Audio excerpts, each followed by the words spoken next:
Namaste.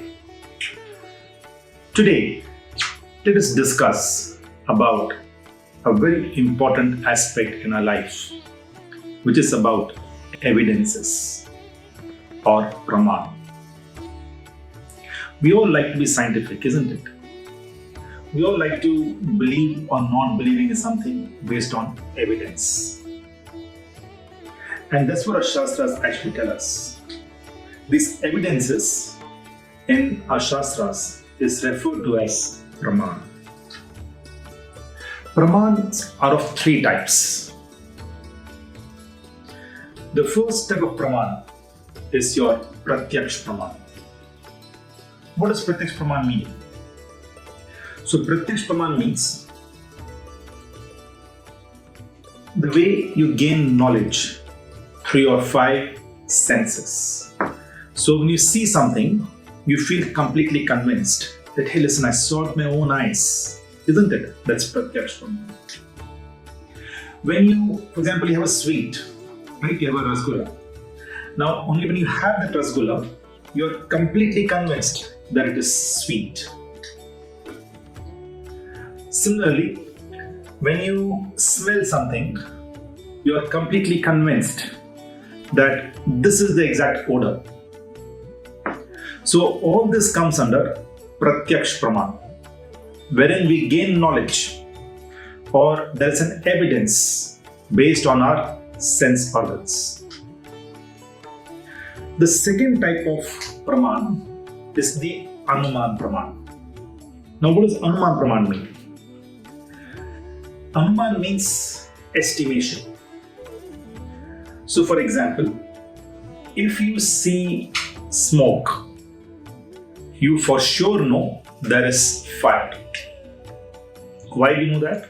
Because in the past, you have seen the relationship between the two.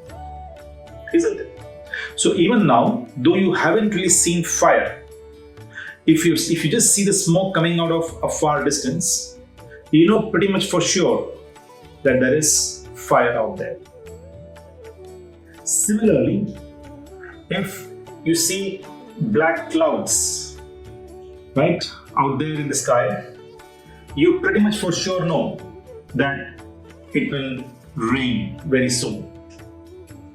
So all this comes under Anuman Pramaan. The third type of Pramaan is known as the Shabda Pramaan. What does Shabda Pramaan mean? So we all the time, we do keep depending on authentic sources of knowledge to accept something in our lives and believe on it. A simple example. Does the earth go around the sun or does the sun go around the earth? You ask any kid, even in like class 5, class 6, class 7, they will convincingly tell you that it is the earth that goes around the sun. But take a step back. We look at the sun rising every day in the east, right? And as the day progresses, it clearly seems to us the sun kind of travels all the way from east to west and then sets in the evening. Isn't it? So by actually a Pratyaksh Pramaan, it looks to us the sun kind of keeps moving. But every child or each one of us do believe that the sun is stationary and it is the earth that goes around the sun. Now why is it so? Simply because we have over the years read again and again in our textbooks. Our teachers have taught us. We have done multiple exams, MCQs, right? When this was questioned, when the earth goes from the sun or the sun goes around the earth, right? And we have completely, got into our minds and fully convinced that the earth goes around the sun. It is not Pratyaksh Pramaan. It is not really Anuman Pramaan like smoke and fire, right? But we still completely believe in it. Now this is nothing but Shabda Pramaan. The Shabda Pramaan is applicable once again in multiple aspects of our life. Let's take a simple example.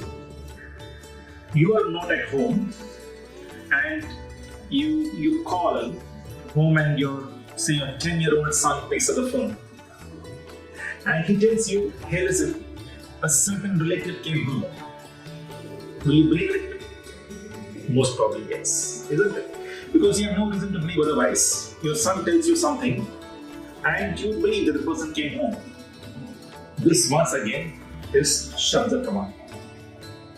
So there's 3 types of Pramaans: Pratyaksh Pramaan, Anuman Pramaan and Shabda Pramaan we use in our everyday lives.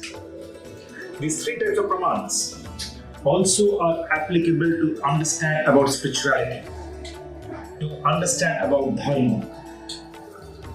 It's a bit unfortunate that sometimes we just tend to believe on something in the spiritual space based only basis on someone told us, right? So we should try and think through it further and classify this under whether it's based on Pratyaksh Pramaan, based on Anuman Pramaan or based on Shabda Pramaan. Yes, all 3 are relevant, all 3 are useful, and we need to use them judiciously to come to our own conclusions. Thank you. Namaste.